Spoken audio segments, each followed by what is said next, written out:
Olá, meu nome é Mariana Siqueira, sou R2 de Ginecologia e Obstetrícia do HCUFG e hoje vou ministrar a aula sobre esteroidogênese sob orientação do Dr. José Miguel de Deus. Esses serão os tópicos da nossa aula. Para iniciar nossa conversa sobre esteroidogênese, devemos falar primeiramente sobre o colesterol, que vai ser a base de toda a esteroidogênese. O colesterol ele pode ser sintetizado in situ nos tecidos ovarianos a partir do colesterol originado do acetato, ou ele pode vir do colesterol sérico que chegará às células ovarianas pela circulação sanguínea, sendo inserido na cascata da esteroidogênese ou estocado como éster para uso posterior dessa cascata. As lipoproteínas vão ser as responsáveis por carregar o colesterol na corrente sanguínea, sendo que a gente tem lipoproteínas de diversos tamanhos que, à medida que vai diminuindo o tamanho, ela fica mais densa. Então, a princípio, essas lipoproteínas serão compostas pelo colesterol livre tanto na superfície da molécula lipoproteica quanto esterificado no interior da molécula, pelos triglicerídeos no interior da esfera, por fosfolipídios também na superfície da molécula e por apoproteínas, que vão ser proteínas de superfície que vão ser responsáveis pela miscibilidade dessas lipoproteínas no plasma e na água. Então, como eu disse, primeiramente nós temos uma lipoproteína grande, que é o quilomicron. Elas são moléculas largas que têm apenas 10% de colesterol e 90% de triglicerídeos, que vão ser formadas inicialmente no intestino depois de uma refeição gordurosa. Dessa forma, depois esse quilomicron vai ser transformado no VLDL, que é uma molécula mais densa que o quilomicron, que também carrega um colesterol, mas que também carrega principalmente triglicerídeos. A partir do catabolismo do VLDL, nós vamos ter a remoção de algumas dessas moléculas de triglicerídeos, formando o LDL, que tem aproximadamente 50% de colesterol na sua molécula. Ele vai ser o principal responsável por carregar o colesterol no nosso plasma sanguíneo, sendo responsável por carregar 2/3 desse colesterol. Sendo que aqui o LDL vai ser a molécula mais importante, pois vai ser a responsável pela entrada do colesterol nas células para a esteroidogênese. Agora vamos iniciar falando sobre a biossíntese dos esteroides sexuais. É importante destacar que todas as 3 classes de esteroides sexuais são produzidas nos ovários: os estrogênios, progestagênios e androgênios. Nos ovários, os androgênios vão ter uma importância maior como precursores dos estrogênios, mas eles também serão produtos que serão secretados pelos ovários. Já nas adrenais, nós teremos uma secreção de androgênios, glicocorticoides e mineralocorticoides, principalmente, sendo que nas adrenais nós temos as reações de 21-hidroxilase e 11-beta-hidroxilase que não estarão presentes nos ovários. Então, nos ovários nós não temos a produção de glicocorticoides e nem de mineralocorticoides.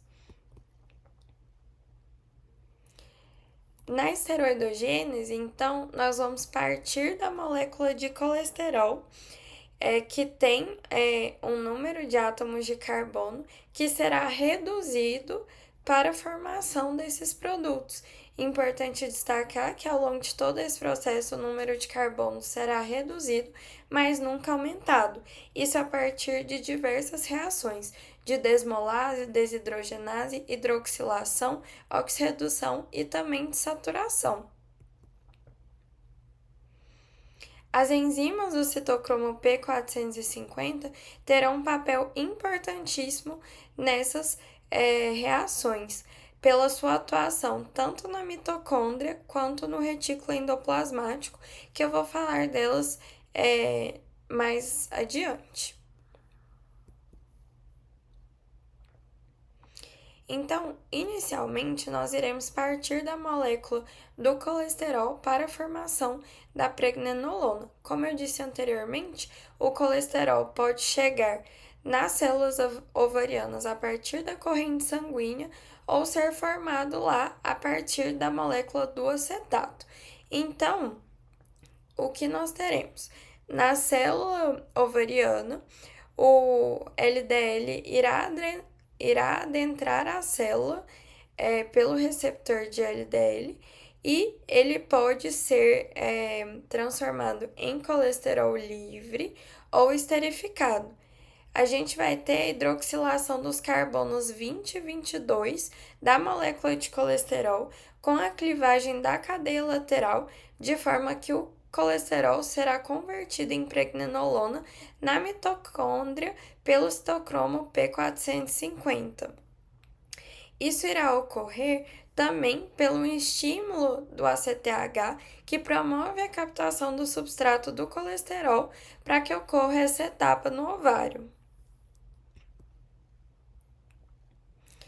Então, aqui nós temos uma outra imagem que traz que o colesterol, então, irá adentrar o LDL, promove a entrada do colesterol na célula ovariana, que pode ficar como colesterol livre ou em sua forma esterificada. E é importante a gente destacar o papel dessa proteína estar nessas reações. Então, o que acontece? A gente tem uma esteroidogênese mais aguda e mais crônica também. A esteroidogênese crônica, ela ocorre a partir dos mecanismos de transcrição gênica e por uma síntese proteica a partir da síntese do RNA mensageiro, que também vai produzir proteínas que vão atuar nessa transformação do colesterol. Já é uma esteroidogênese mais aguda, com a produção recorrente de esteroides sexuais pelas células ovarianas, se dará principalmente pela atuação do AMP cíclico e de proteínas que vão mediar a transferência do colesterol da membrana externa para a membrana interna da mitocôndria, sendo que a principal proteína é essa proteína STAR, que ela vai atuar em resposta ao AMP cíclico, aumentando a produção dos esteroides sexuais. Certo. Dando continuidade aqui, então, primeiro nós vamos ter a formação da pregnenolona. A partir da pregnenolona, nós podemos seguir duas vias, a via delta 4 e a via delta 5. A via delta 4 se dará com a formação da progesterona. Já na via delta 5, nós teremos a formação da dehidroepiandrosterona. Pela via delta 4, a 3-beta-hidroesteroide desidrogenase vai converter a pregnenolona em progesterona. Dessa forma, nós temos a formação da progesterona com 21 carbonos. A progesterona, então, será hidroxilada na posição do carbono 17, formando a 17-hidroxiprogesterona, que vai ser um precursor imediato da androstenediona por essa via delta 4. Isso acontece pela ação do citocromo P450C17. Já pela via delta 5, a pregnenolona será convertida em 17-hidroxipregnenolona pelo citocromo P450C17 também. Mais adiante, nós observamos um papel importante também da 3-beta-hidroxiesteroide desidrogenase na conversão da dehidroepiandrosterona na androstenediona. Chegamos então nessa etapa com a formação da androstenediona com 20 carbonos, sendo destacada a importância do citocromo P450 nesse processo. Continuando a cascata da biossíntese do esteroide, então aqui a gente tem a formação da androstenediona. A partir da androstenediona, pelas reações de aromatização, nós teremos a formação da testosterona, do estradiol e da estrona. Então, o que acontece nessa etapa? A androstenediona chegou aqui com 20 carbonos, então a 17-beta-hidroxiesteroide desidrogenase vai atuar transformando a androstenediona em testosterona, que tem 19 carbonos. Pela reação da aromatase, que também faz parte do complexo do citocromo P450, nós teremos a aromatização da testosterona formando o estradiol, reduzindo para então 18 carbonos. Além disso, essa via também pode seguir de outra forma. Também podemos ter a aromatização da androstenediona formando a própria estrona e, a partir da estrona, ter a formação do estradiol pela 17-beta-hidroxiesteroide desidrogenase e vice-versa. Então, as enzimas 17-beta-hidroxiesteroide desidrogenase terão um importante papel na aromatização, sendo que existem diferentes isoenzimas que vão atuar na formação de cada um desses esteroides em diferentes locais do organismo. Eu vou detalhar isso mais à frente. Aqui eu só queria destacar, então, em relação à aromatização, que nessa etapa nós temos medicações que podem atuar bloqueando a produção do estrogênio pela inibição desse citocromo P450 aromatase. Nessa classe nós temos os inibidores da aromatase, como anastrozol e letrozol, que bloqueiam então a produção de estrogênio, atuando na prevenção do câncer de mama para aquelas pacientes que fazem uso de hormonioterapia. Continuando detalhando sobre a aromatização, então nós temos algumas isoenzimas que são tipos semelhantes da 17-beta-hidroxiesteroide desidrogenase, que vão atuar em diferentes locais do organismo. Então, a isoenzima tipo 1 atua na placenta e nas células da granulosa, sendo que principalmente elas vão atuar no substrato da estrona para a produção do estradiol. Já tipo 2 e tipo 4 estão presentes em diversos tecidos, atuam transformando tanto o estradiol em estrona quanto a testosterona em androstenediona.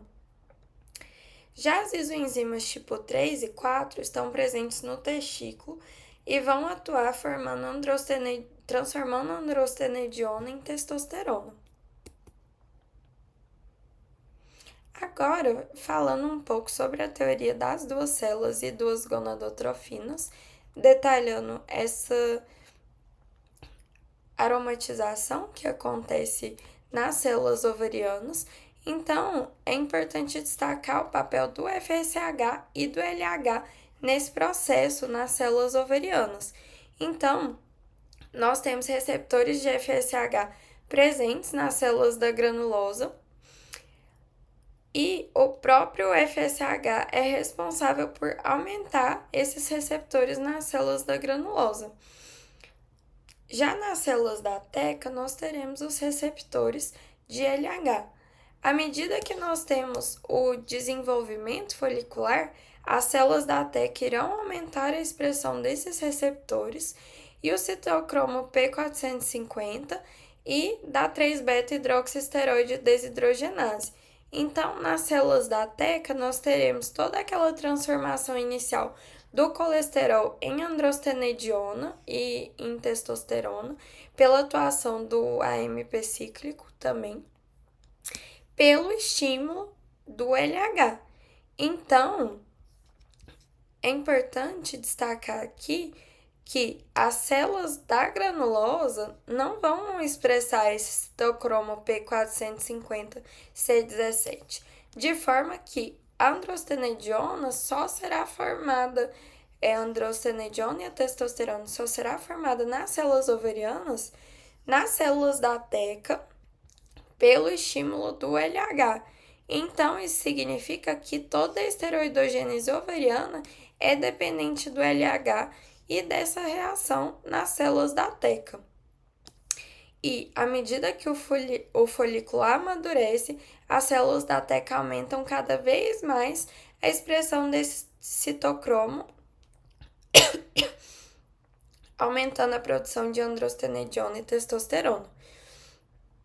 Já o aumento da expressão do citocromo P450 aromatase vai ocorrendo nas células da granulosa à medida que nós vamos ter um amadurecimento do folículo. E o FSH ele vai induzir a atividade da aromatase nas células da granulosa, atuando então na formação de estradiol e de estrono nas células da granulosa, de forma que a teoria das duas células e duas gonadotrofinas destaca que não é possível ter a esteroidogênese sem a ação do FSH, do LH e das duas células agindo de forma concomitante. Aqui temos uma outra imagem mostrando esse processo também, com a passagem de androstenediona e de testosterona para as células da granulosa, né, que foram formadas ali na célula da teca, e a atuação do AMP cíclico nessas reações, vinculado à ação do LH e do FSH nos receptores dessas respectivas células. Falando agora um pouquinho sobre os metabólitos dos estrogênios, então nós temos a formação de estrona, de estradiol e de estriol. O principal estrogênio que será formado no ovário é o estradiol, em decorrência da aromatização da testosterona. Além disso, nós também podemos ter a formação da estrona e vice-versa pela conversão ali dessas duas moléculas. O estriol vai ser um metabólito periférico da estrona e do estradiol também. É importante destacar que, em relação à potência fisiológica, o estradiol é 100 vezes mais potente que o estriol, enquanto a estrona é 10 vezes mais potente que o estriol, sendo o estradiol o mais potente de todos eles. Então, é importante destacar aqui também que na pele, no tecido adiposo, a gente também vai ter a conversão dos androgênios de maneira periférica em estrogênios, formando principalmente estrona nesses tecidos periféricos e também o estriol. Então, em mulheres que têm uma obesidade central, que têm um tecido adiposo mais avantajado, a gente vai ter uma maior produção de androgênios e, consequentemente, de estrona. Nessas mulheres, a gente pode ter níveis tão elevados de estrona que podem, inclusive, causar sangramento na pós-menopausa devido a esse aumento da estrona. E nos ovários, a gente vai ter principalmente a formação de estradiol, como aqui já tinha sido destacado, e a adrenal vai ser principal responsável ali por produzir androgênios na mulher. Os catecolestrogênios são moléculas que vão apresentar duas partes. Eles têm um lado do estrogênio e um lado que é de catecolamina. Eles são formados pela conversão do estradiol pela 2-hidroxilase e eles vão ser encontrados em altas concentrações no hipotálamo e na hipófise. Então, geralmente no hipotálamo e na hipófise a gente vai ter uma maior concentração desses catecolestrogênios do que de estrona e de estradiol. Eles vão interagir com os sistemas moduladores da via das catecolaminas e das vias dos estrógenos, agindo em cima da secreção do GNRH. Então, isso ainda está meio obscuro no estudo da fisiologia endócrina, mas é possível que esses catecolestrogênios interajam ali com as catecolaminas e com a secreção do GNRH, porque a pulsatilidade do GNRH também está diretamente sobre influência da via das catecolaminas, principalmente da noradrenalina e da dopamina, sendo que essas vias podem ser influenciadas tanto por opioides endógenos quanto pelos catecolestrogênios. Agora, falando um pouquinho sobre a produção de androgênios na mulher, como eu falei anteriormente, a suprarrenal é a principal fonte de produção de androgênios na mulher, principalmente de androstenediona. É importante relatar aqui que o S-DEA, que é o sulfato da deidroepiandrosterona, ele é produzido apenas nas suprarrenais. Então, se a gente tem um aumento dessa molécula no organismo da mulher, isso vai ser um marcador sugestivo de tumores de suprarrenais. Na mulher, o principal hormônio, o principal androgênio circulante vai ser a testosterona, e quando a gente tem um aumento dele, isso pode ser um marcador de tumor ovariano, porque ele vai ser o principal androgênio circulante produzido do ovário.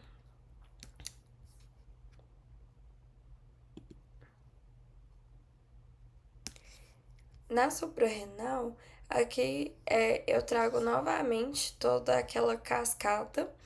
É importante destacar aqui que a gente tem aquelas enzimas que eu já tinha falado anteriormente, que não eram encontradas no ovário, que era a 21-hidroxilase e a 11-beta-hidroxilase também, que irão levar à formação dos glicocorticoides e mineralocorticoides.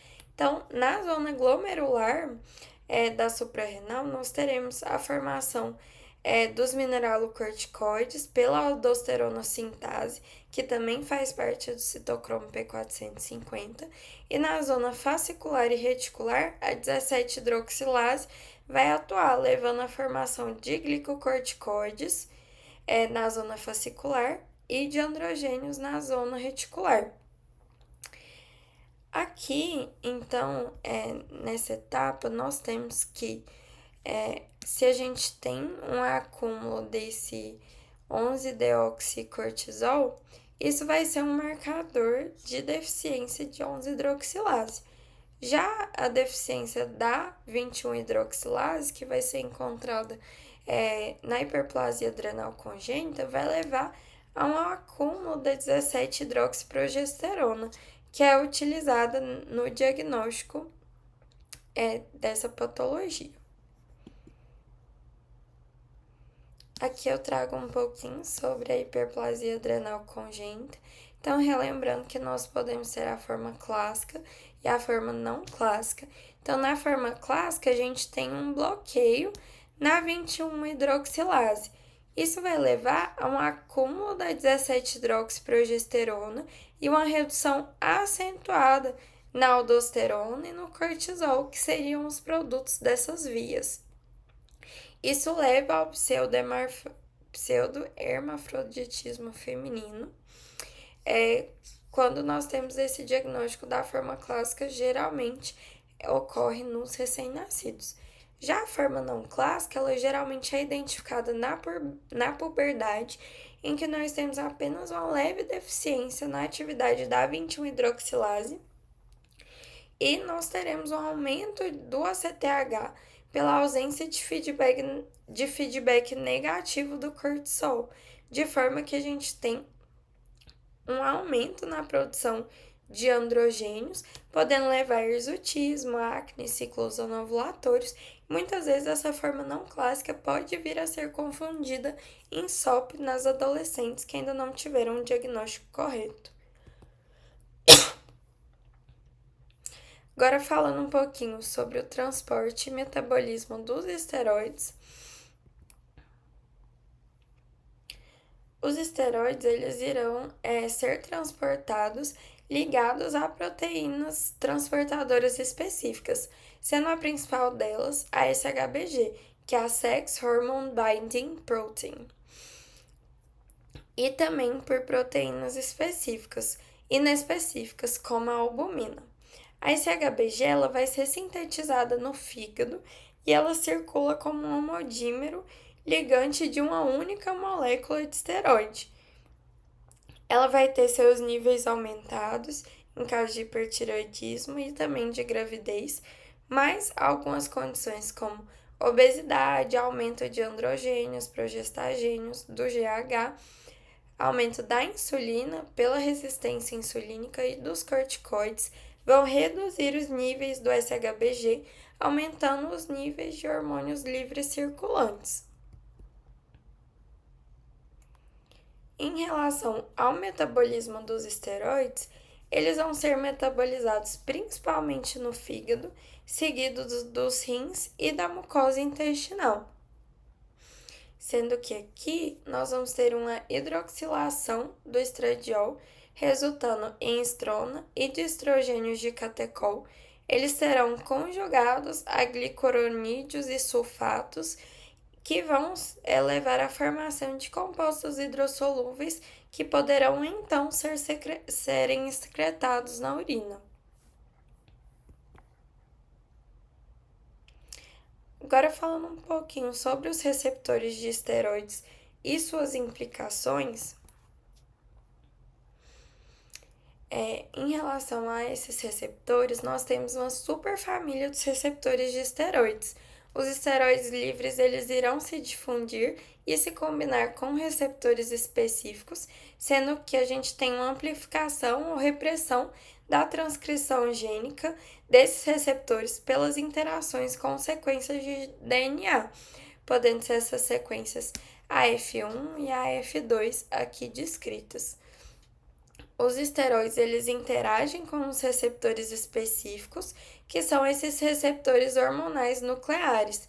Os receptores de estrogênio vão estar mais presentes no núcleo, enquanto os receptores de progesterona e de androsterona e dos androgênios estarão mais localizados no citoplasma. A gente tem duas isoformas principais dos receptores nucleares de estrogênio, que é o ER-alfa e o ER-beta, que eles se expressam em diferentes tecidos. Então, a gente tem aqui, por exemplo, nas mamas nós temos a presença desses dois tipos de receptores, também no trato genital, né, no útero, ovários. No trato gastrointestinal, por exemplo, só temos do ER-beta, assim como nos pulmões. Além disso, a gente também pode ter ações não genômicas dos esteroides por receptores também de superfície celular. Aqui a gente tem um esqueminha demonstrando em relação aos receptores dos estrogênios, né? Aqui a gente tem o receptor de estrogênio no núcleo, que são aqueles receptores que eu falei antes. Além disso, a gente pode ter uma ativação do receptor independente do ligante, que a gente tem um aumento de proteinoquinases e redução de fosfatases proteicas, e a gente tem uma ativação de receptores de estrogênios que irão atuar no núcleo da célula independente da presença ali do estrogênio, e a gente também pode ter uma ação não nuclear por receptores de superfície celular, que vão atuar ali na interação com o estrogênio e desencadear reações de proteinoquinase ativada por mitógenos e promover ações não nucleares na célula. Em relação àquilo que eu tinha falado anteriormente, que os receptores de estrogênio vão ter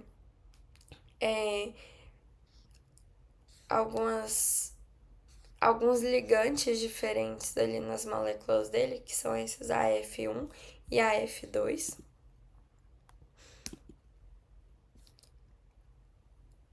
O ER-alfa e o ER-beta vão ser influenciados pela ativação desses ligantes.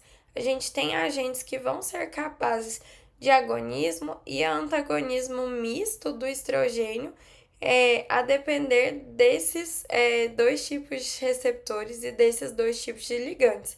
Então, por exemplo, a gente pode ter um agonismo pela via AF1 com R-alfa e um antagonismo em células que respondem apenas ao RR-beta. Então, por exemplo, aqui nós temos os moduladores seletivos de receptores de esteroide, que são os SERMs, sendo o principal exemplo deles o tamoxifeno. Então, eles vão se ligar aos receptores-alvo e produzir efeitos específicos nos tecidos, podendo atuar como agonistas em alguns deles e antagonistas em outros, sendo que essa resposta será modificada pela expressão relativa que a gente vai ter desses receptores R-alfa e R-beta nesses tecidos-alvo. Então, por exemplo, aqui o tamoxifeno, ele vai ter uma atuação antagonista nas mamas e uma ação agonista nos ossos, nos lipídios e no útero, podendo ter ali então a gente fala também uma proliferação endometrial nessas pacientes. Em relação aos efeitos sistêmicos dos estrogênios, eu vou só discutir aqui alguns desses efeitos de maneira mais simplificada. Então, a ação específica do estrogênio no organismo, ela vai estar associada ao tipo de receptor que vai estar presente em cada um desses sistemas, como eu destaquei nessa imagem anteriormente. Então, no útero, a gente vai ter uma proliferação do endométrio, vai ter uma sensibilização à ocitocina, aumento de receptores de ocitocinas, proteínas contráteis, produção do muco cervical em relação ao estrogênio. No ovário, nós temos efeitos mitóticos sobre as células da granulosa, tendo esse processo de diferenciação também mediado pelo FSH. Na mama, a gente pode ter crescimento e diferenciação dos epitélios dos ductos com aumento de receptores de progesterona nas mamas. No fígado, o estrogênio vai atuar na modulação metabólica e no sistema nervoso central ele pode ter um efeito neuroprotetor. Já nos ossos, a gente vai ter esse efeito antirreabsortivo, que lá na frente, quando a gente discute climatério, é muito importante de ser destacado ali na renovação óssea, atividade dos osteoclastos e na saúde óssea da mulher pós-menopausa, pela ausência do estrogênio. Já em relação à progesterona, que eu vou destacar apenas alguns efeitos, então ela vai ter efeitos sobre o útero no início da gravidez, com a diferenciação do estroma, de secreções glandulares e proliferação cíclica do endométrio, vai promover a implantação e a manutenção dessa implantação, vai ter efeitos também sobre a contratilidade do útero e sobre a lactação, e também tem ações antiestrogênicas nesse endométrio. Agora vamos discutir o artigo científico, que é chamado de Editorial Recent Advances in Diagnosis and Treatment of Congenital Adrenal Hyperplasia Due to 21st Hydroxylase Deficiency. Esse artigo foi publicado na Frontiers in Endocrinology, agora em 2023, e foi um artigo produzido na Turquia por esse autor Semra Kaglar-Ketinkaya, nome mais difícil. Então, o objetivo desse artigo é promover uma revisão de todos os aspectos da hiperplasia adrenal congênita devido à deficiência da 21-hidroxilase, que é o tipo mais comum de hiperplasia adrenal congênita, de 90% a 99% dos casos. Ela vai variar dependendo do grau de deficiência enzimática, então a gente observa uma deficiência de glicocorticoides e ou mineralocorticoides, sendo que o tratamento vai ser baseado na reposição desses glicocorticoides e ou mineralocorticoides, sendo que em doses insuficientes, essa pessoa pode evoluir com sintomas de hiperandrogenismo e em doses excessivas com sintomas de hipercortisolismo.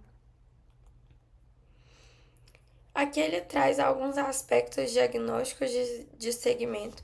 Então, atualmente, a 17-hidroxiprogesterona é o principal marcador usado para diagnóstico, rastreamento e monitorização da hiperplasia adrenal congênita, mas ele é de baixa confiabilidade. Por isso, o artigo objetiva nessa revisão apresentar também esse método de cromatografia líquida, espectrometria de massa em tandem, que vem sendo estudado para o diagnóstico da hiperplasia adrenal congênita, com análise dos androgênios e de seus precursores. Destaque aqui para o 21-deoxicortisol. Além disso, ele também traz a análise do pregnanetriol urinário pela manhã, que pode ser também um marcador para monitorização da 21-hidroxilase e que tem uma boa relação com os níveis da 17-hidroxiprogesterona.